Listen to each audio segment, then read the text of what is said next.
हमारे साथ मौजूद हैं रसूल बख्श रईस साहब। Sir, thank you for your time. Supreme court के हुक्म पर आइंदा इलेक्शन के लिए 8 फरवरी की तारीख अब आ गई है सामने, और अदालत उज़्मा ने वाज़ेह किया है कि जिस तारीख का भी ऐलान हो वो तारीख पत्थर की लकीर तस्वुर की जाएगी। आप क्या समझते हैं कि इलेक्शन की तारीख आने के बाद अब ये चहमगोइयाँ खत्म हो गई हैं या इलेक्शन के इनेकाद में अभी भी कोई भाम बाकी है? अभी तो मेरे ख्याल में कोई शकूक व शुबहात रहने नहीं चाहिए और सब सियासी जमातों को इंतखाबात की तैयारी के लिए इंतज़ार में रहना चाहिए। ये अब कोई कंट्रोवर्शियल इशू नहीं रहा। हम्म, तय हो गई तारीख, सदर ने भी कह दिया, इलेक्शन कमीशन ऑफ पाकिस्तान ने भी, और अदालत आलिया की वजह से ये सब कुछ हुआ है। और ये बहुत पहले हो जाना चाहिए था ये फ़ैसला, जी। लेकिन अगर हो गया है तो इसके ऊपर हमें इसको खुशामदीद कहना चाहिए जी। और इंतखाबात की तैयारी करनी चाहिए। रसूल बख्श साहब, इलेक्शन के मामले पर नून लीग का दावा हम सुनते आ रहे थे और जो कि दुरुस्त साबित हो गया। राजा रियाज साहब ने ये दावा किया था कि 15 फरवरी से एक हफ्ता पहले या एक हफ्ता बाद इंतखाबात हो जाएंगे। उन्होंने उस वक्त ये भी कहा था कि उन तारीखों में कमी पेशी हो सकती है, तो अगर हुई तो मैं जिम्मेदार हूँगा। नून लीग के दावों के ऐन मुताबिक हम देख रहे हैं कि 8 फरवरी की तारीख आई है।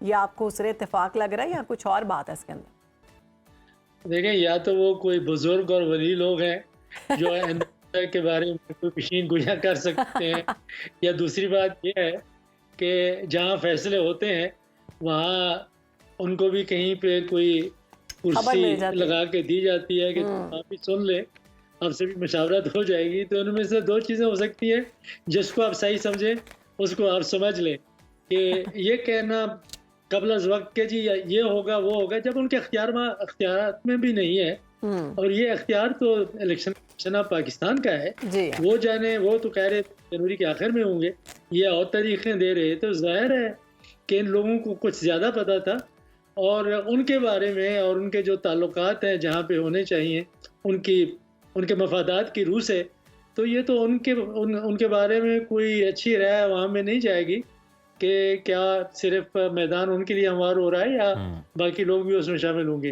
हम्म। अब सर, ये भी कहिएगा कि इलेक्शन की तारीख तो अब आ गई है, अब इंतखाबी सियासत का आगाज़ भी हो गया है। क्या इलेक्शन कमीशन साफ और शफाफ इलेक्शन कराने में कामयाब होगा? ऐसा इलेक्शन जो तमाम जमातों के लिए काबिल कबूल हो? ये तो इंतखाबात जो माजी में होते रहे हैं उनके हवाले से और जो मौजूदा कौमी और सियासी सूरत हाल है उसको सामने रखते हुए इलेक्शन कमीशन ऑफ पाकिस्तान के लिए बहुत बड़ा इम्तिहान है। और क्या इस इम्तिहान में पास होंगे या नहीं? पहले जो इम्तिहानात उनके लिए जा चुके हैं उनमें तो मुकम्मल तौर पर वो नाकाम हो चुके हैं। अब देखते हैं कि मौजूदा इलेक्शन कमीशन बदलते रहते हैं कि उसमें जो लोग होते हैं उसके मुताबिक इदारे की कारकर्दगी को पहचाना जाता है, माना जाता है।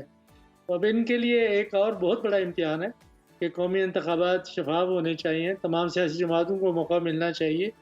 तो उम्मीद करते हैं कि ऐसा ही होगा कि जी। शफाफ होंगे, कि जब इंतखाबात हो जाएंगे, हो रहे होंगे, तो तभी हम कुछ कह सकेंगे कि क्या वो शफाफ है या नहीं है। उससे पहले कहना तो जी। मेरे ख्याल में कबल अज़ वक्त मुनासिब होगा। नहीं है। कभी मुनासिब नहीं है कि इंतखाबात में धांधली होगी या ये भी कहना है कि बिल्कुल शफाफ होंगे। इसके बारे में अभी हम कुछ कह नहीं सकते, लेकिन ज़िम्मेदारी तो शफाफ और आज़ादाना इंतखाबात की इलेक्शन कमीशन ऑफ पाकिस्तान और निगरान हुकूमतों दोनों की मिल के है। ये नहीं है कि सिर्फ इलेक्शन कमीशन ऑफ पाकिस्तान की है, क्योंकि इंतज़ामी मशीनरी तो हुकूमतें ही उनको देंगी। सर, क्योंकि बात कर रहे हैं आप फ्री एंड फेयर इलेक्शंस की, यानी जो है आज़ाद और शफाफ इलेक्शन होने चाहिए। तो तहरीक इंसाफ ने हर सूरत और हर हल्के से लड़ने का ऐलान किया है, फैसला कर लिया है कि हम लड़ेंगे। तो ऐसे इंतखाबी सियासत में आप क्या देख रहे हैं कि क्या मुस्तकबिल है पीटीआई का? तो देखें, सबसे बड़ा जो टेस्ट है वो ये नहीं है कि पीपल्स पार्टी के उम्मीदवार मैदान में हैं या नहीं। वो मैदान में होंगे, उनको तो उनके सारे पुराने गुनाह और अगले आने वाले गुनाह, मौजूदा गुनाह सारे माफ़ हो रहे हैं। और मियां नवाज शरीफ साहब की पार्टी के भी सारे गुनाह माफ़ हो चुके हैं। तो इस वक्त जो पकड़ धकड़ है वो तो तहरीक इंसाफ के लोगों की है कि अभी आप देखते हैं कि क्या उनके उम्मीदवारों को इंतखाबात में हिस्सा लेने की मोहलत मिलती है या नहीं, या उनके खिलाफ फिर नए मुकदमात बनना शुरू हो जाते हैं और उनको पकड़ के फिर जेलों में डाल दिया जाता है ताकि जो इंतखाबी जो मैदान है वो सिर्फ बाकी दीगर जगह सियासी जमातों के लिए हों। तो अभी हम देखेंगे कि ये तो खुशायंद बात है कि तहरीक इंसाफ ने, कुछ लोगों का ख्याल था कि शायद जो माहौल इस वक्त मुल्क का बना हुआ है, तहरीक इंसाफ कह दे कि हम इंतखाबात में हिस्सा नहीं लेते। उन्होंने ये वो गलती नहीं की जो कि सियासी जमातों में 1984 में की थी जी। कि ये हमने तो इंतखाबात में ये जो नॉन पार्टी इलेक्शंस हैं उनमें हम हिस्सा नहीं लेना। तो उससे काफ़ी नुकसान हुआ पाकिस्तान की सियासत को। तो जब भी इंतखाबात हों और सब सियासी जमातों को अगर जमहूरियत पे यकीन है, तो और अगर ख़ुद अपनी साख पे यकीन है और अपने मकसद पर यकीन है, तो इंतखाबात में हिस्सा लेना चाहिए। ये एक अच्छी बात है कि तहरीक इंसाफ हिस्सा लेगी। अब देखते हैं कि क्या उनको ये इजाज़त मिलती है कि वो भरपूर तरीके से अपना किरदार अदा कर सकें। जी, बिल्कुल इंतखाबी रसूल मुहिम बख्श रईस साहब, इलेक्शन कमीशन और जो केयर टेकर सेटअप है उसको गैर जानिबदारी साबित करना कितना इम्पोर्टेंट है और कितना मुश्किल है, बिलखसूस ऐसी सूरत हाल में कि जब एक जानिब जो बड़ी सियासी जमातें हैं वो कह रही हैं कि जी लेवल प्लेइंग फील्ड नहीं है, और एक बड़ी सियासी जमात के बारे में ये तासुर बन रहा है कि वो किंग्स पार्टी है। तो इस सारी सूरत हाल में कितना मुश्किल हो जाएगा और कितना चैलेंजिंग हो जाएगा? देखिए, हमने देखा है कि हिंदुस्तान की सियासत हो, बांग्लादेश की हो, अमेरिका की हो, किसी मुल्क की हो, काफ़ी पोलराइज्ड होती है, तकसीम होती है।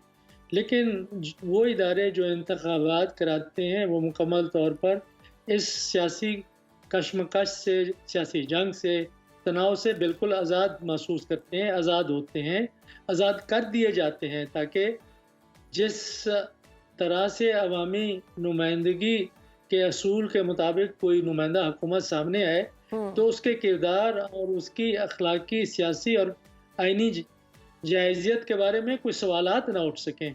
लेकिन माजी में पाकिस्तान की सियासत में ऐसे सवालात उठते रहे हैं। जी बिल्कुल, इसलिए माजी इलेक्शन में कमीशन ऐसे सवालात उठते रहे हैं। आपने दुरुस्त निशानदेही की है कि आइंदा ये एक चैलेंज होगा इलेक्शन कमीशन ऑफ पाकिस्तान के लिए और इंटरिम सेटअप के लिए कि वो फ्री एंड फेयर इलेक्शंस करवाएं ताकि कोई जानिबदारी का इल्ज़ाम ना लगे। बहुत शुक्रिया रसूल बख्श रईस साहब, आपने वक्त निकाला और पाकिस्तान को तमाम तर सूरत हाल पर अपना तज्जिया पेश किया। आप कहीं भी हो, वक्त कोई भी हो, बाखबर रहिए दुनिया के हालात व वाक़यात से। अभी सब्सक्राइब कीजिए सुनो न्यूज़ के YouTube चैनल को और क्लिक करें बेल आइकन को, ताकि आप हमेशा बाखबर रह सकें।